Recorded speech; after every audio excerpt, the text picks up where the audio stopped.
Hi friends, welcome back to our YouTube channel. Today we have to discuss about one of the important concepts in theory of computation and finite languages and automata theory. The first concept is derivation tree or parse tree. The second concept is properties of derivation tree or parse tree. The third one is yield of a derivation tree. So these are the points that we are discussed with one example problem.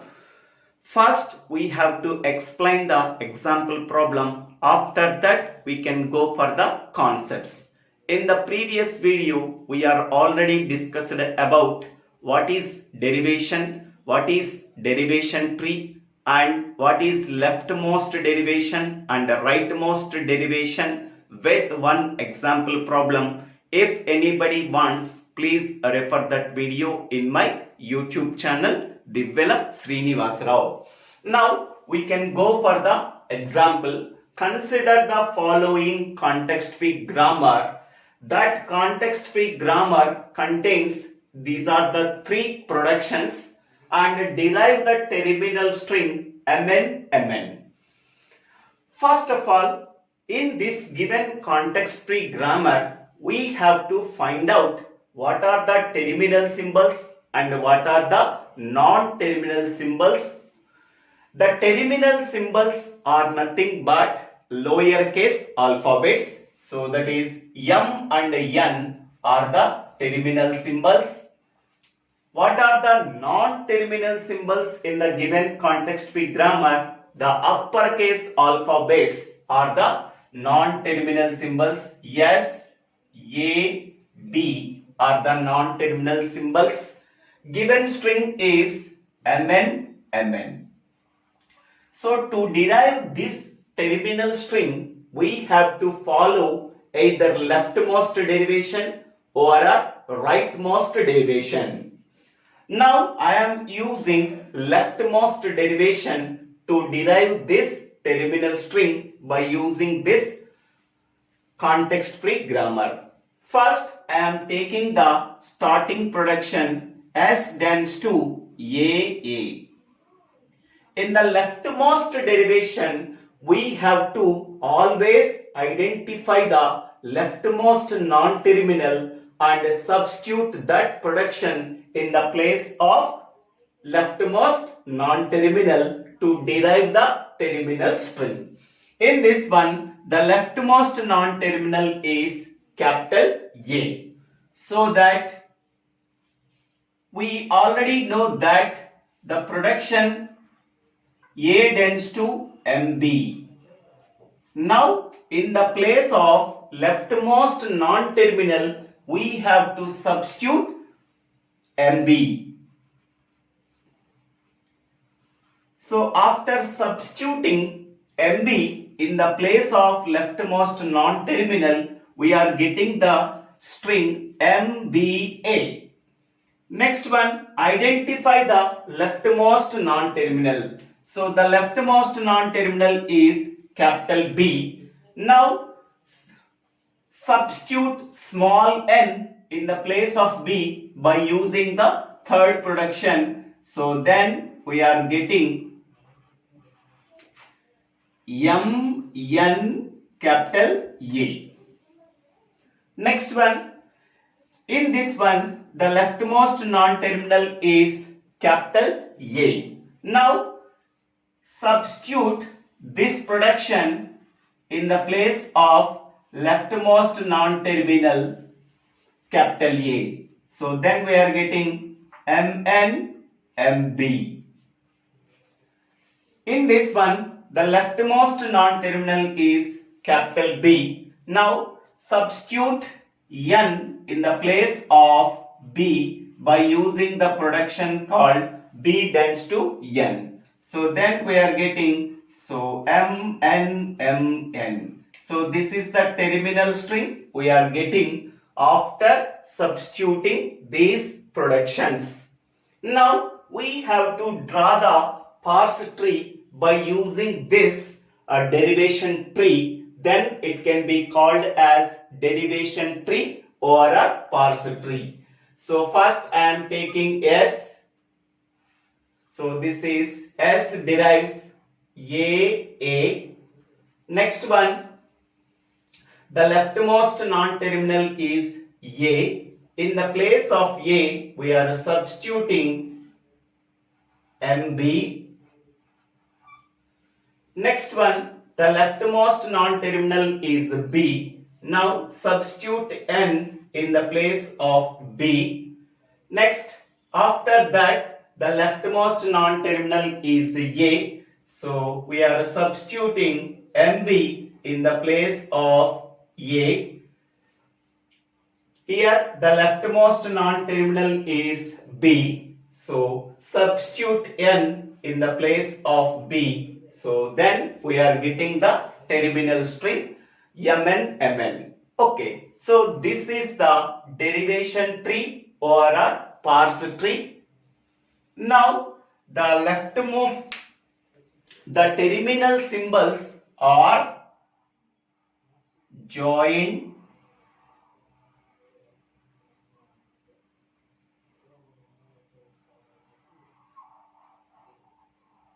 so this is the terminal symbols we are joining. So M, N, M, N. So this is called as parse tree or a derivation tree. Parse tree can also be called as derivation tree. Here we have to use leftmost derivation. By using this leftmost derivation, we have to derive the given terminal string MN. So this derivation can be represented in the form of a tree. That tree is called as parse tree or a derivation tree. Now go for the definition. The pictorial representation of a derivation is called as parse tree or a derivation tree. Next one. Now we can see the properties of parse tree. Root node of a parse tree is the start symbol of the grammar. Here in the parse tree, the root node is S. It is equivalent to the starting symbol of the given context-free grammar.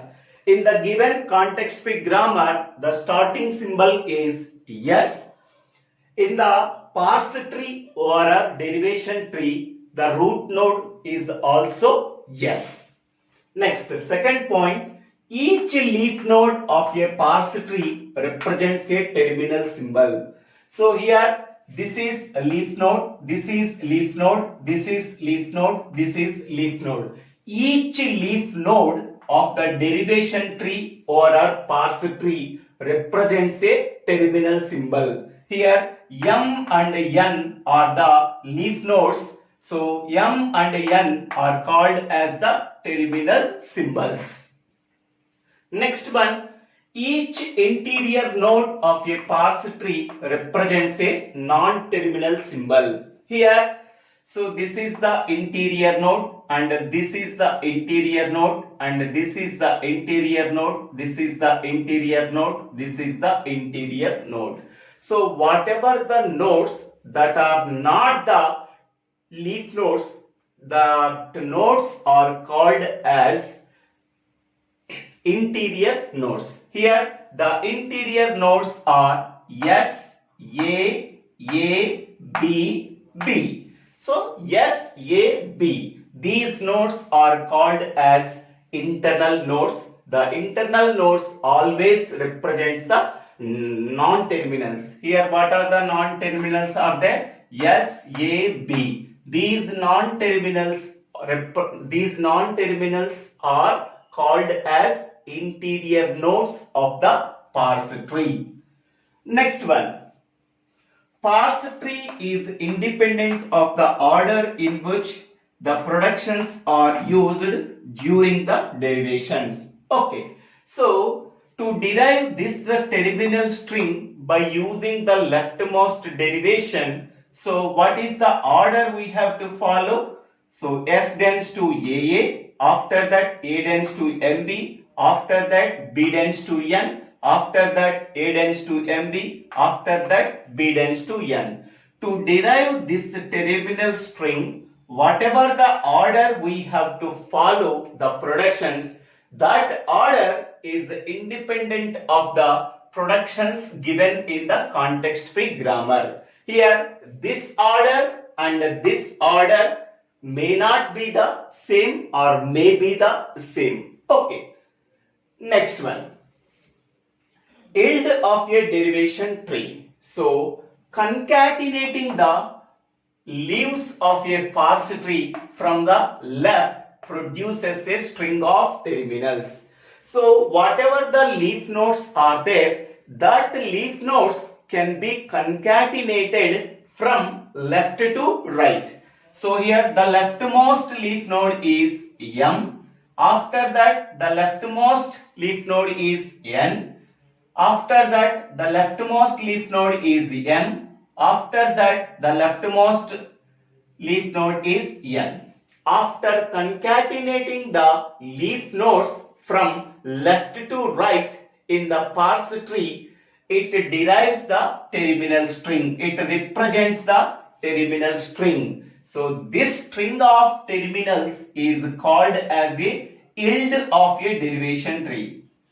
Yield of a derivation tree or yield of a parse tree. So, yield of a parse tree we are getting after constructing the derivation tree.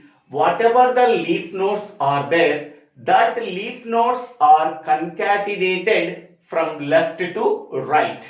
Then we are getting the string of terminals. That string of terminals is called as yield of a parse tree or a yield of a derivation tree. So these are the properties of a parse tree, and this is the definition of the parse tree, and this is the yield of a derivation tree or a parse tree. Yield of a derivation tree or a parse tree can also be called as sentential form of a derivation tree or a sentential form of a given context-free grammar. So, thank you one and all for watching this video. If anybody wants leftmost derivation and leftmost derivation tree, rightmost derivation and rightmost derivation tree, and what is derivation, so these concepts are already discussed in the previous video. Anybody wants, go to that YouTube channel, DIVVELA Srinivasa Rao. Thank you one and all for watching this video. Please subscribe my YouTube channel. After, click on the bell icon and getting the future updates in my YouTube channel. After subscribing my YouTube channel, so DIVVELA Srinivasa Rao.